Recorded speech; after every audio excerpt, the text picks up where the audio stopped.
Uzodinma, ọbụrụ na ile anya na social media ọ na-akwụ one police officer asị na afọ Ekene nwosu na ọrụbore na Akwa Ibom na onye isi ndị commander anti-robbery or anti-kidnapping na Akwa Ibom State Police Command. Picture FSL everywhere. Ọgbala na national newspaper, ọgbala na international newspaper, ọgbala na local newspaper. Nwe ebe ọ na-agba hụ.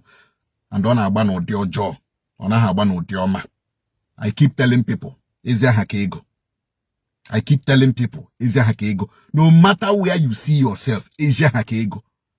My father was a police officer.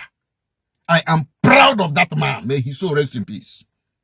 So people who must know why the Sean and Paggy were police. Yeah, yes, my father, a police officer trained me, a police officer from Rome. I have lived in police barracks almost all my life. I have lived in police barracks almost all my life. As in one police, from one station to the other division, from one division to headquarters, you know, so when you hear not in police livelihood, no so and I knew, even when I saw wickedness in some police officers. And when I compare it with my Mutinkem and that is why I am living this life I'm living. Life of defending the poor. Life of fighting injustice. Now, listen very attentively. Now, this man and then you know me Budapatala. And they're there na newspaper.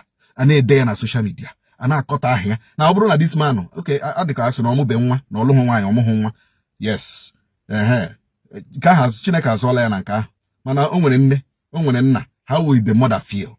How will the father feel? This thing will break the heart of the father. This thing will break the heart of the mother. This thing will break the heart of the civilians. Most of whom most of them got change from Wosu to Zawai Hozo.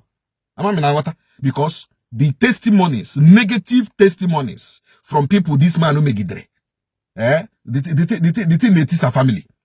Ọbụrụ na ọ mụrụ ụmụaka na ụmụaka ogbuole future ụmụ ya because onwe ebe ụmụaka ahụ ga-aba today ma ọ ha toro eto ma ha eto onwe ebe ha ga-aba ha ga-enweta ezigbo recommendation. I'm telling you, ọbụna dị ebe a na-ewe ọrụ once they present that thing ele ha are you the son of one certain this and that? Yes nna agaghị ewe gị n'ọrụ mana anụrụ m na ọlụhụ nwaanyị anụkwara m na ọmụhụ nwa so Chineke zọrọ whoever kara bịa as nwaanyị zọkwa ụmụaka kara bịa as ụmụ ya Chineke azọla ndị nke kpochapụ ha n'ụzọ mana this news, if the mother is alive, it will break the heart of the mother.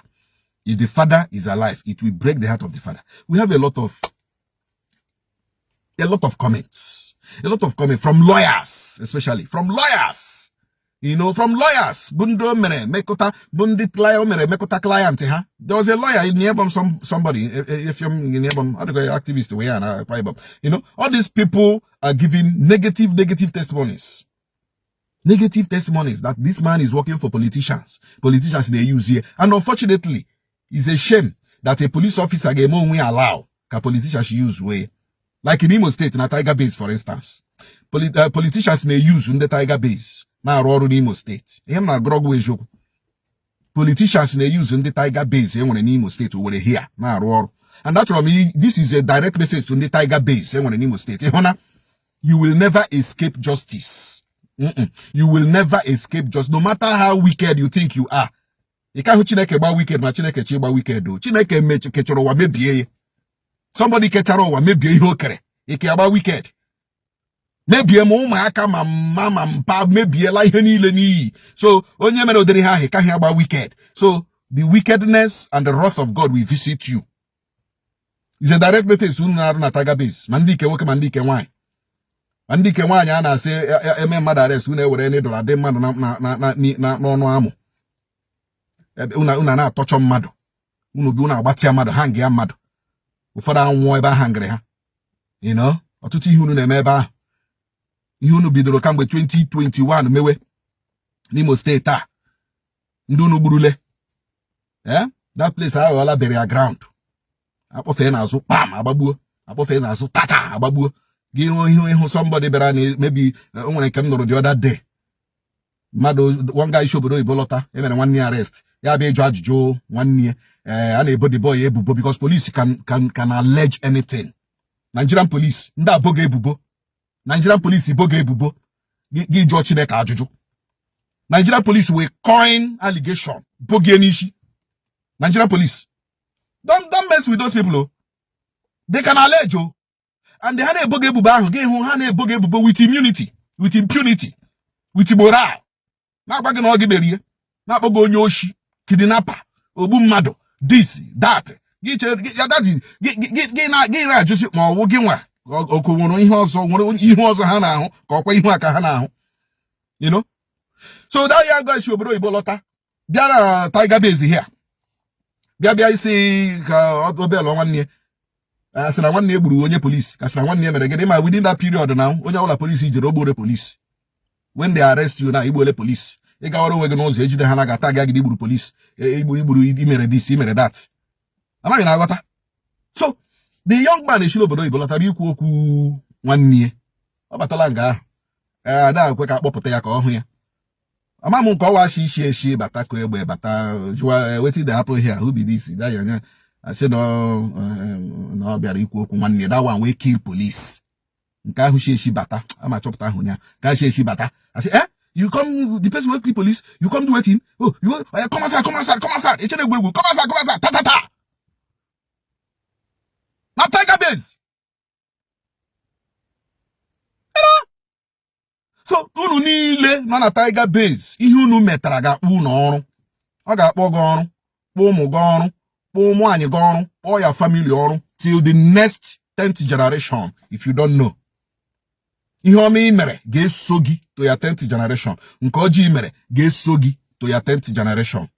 But unu adịghị awe. Unu adịghị awe. Hem na gwa gị unu adịghị awe. Unu adịghị awe. So, ganu n'ihu na-eme ihe unu na-eme. Gbashiwanụ ndị mmadụ wicked. Buwenụ ndị mmadụ ebubo. Buwenụ ndị mmadụ ebubo. Buwenụ ndị mmadụ. Kwafuwe n'ọbara. Ọbara ga-abịa ụgwọ n'isi unu. One by one. Ma ọbara abịaghịkwa ụgwọ n'isi unu. Mara na okike abịa ma abụghị chi. Ihe m na-agwagowe isiokwu. Ma ọbara ndị unu gbukọrọ. Abịaghị ụgwọ n'isi unu. N'isi ụmụ unu. Nishi nwaanyị unu, nishi ezinụlọ unu to the 10th generation. Mana na Chukwu okike abịa ma anọ n'elu. Ọwụhụ chi. Ma anọ na-ehi ụra. Eyi nwanne m. Akwụkwọ nsọ shi, ome mma mere jewe. Ome njọ, agaghị asị gị emela njọ. Nwune mere njọ gị jeme. Mana a day of reckoning is coming. Mgbe onye ọbụla ga-abịa n'ihu okike kere ụwa gụsịa ihe o mekọrọ n'elu ụwa. Onye nwere ntị ya nụrụ. Onye nwere ntị ya nụrụ ozi ọma Chukwu okike abịa ma ndị mmụọ na-eji n'oge awa dịka nka. Ndewo.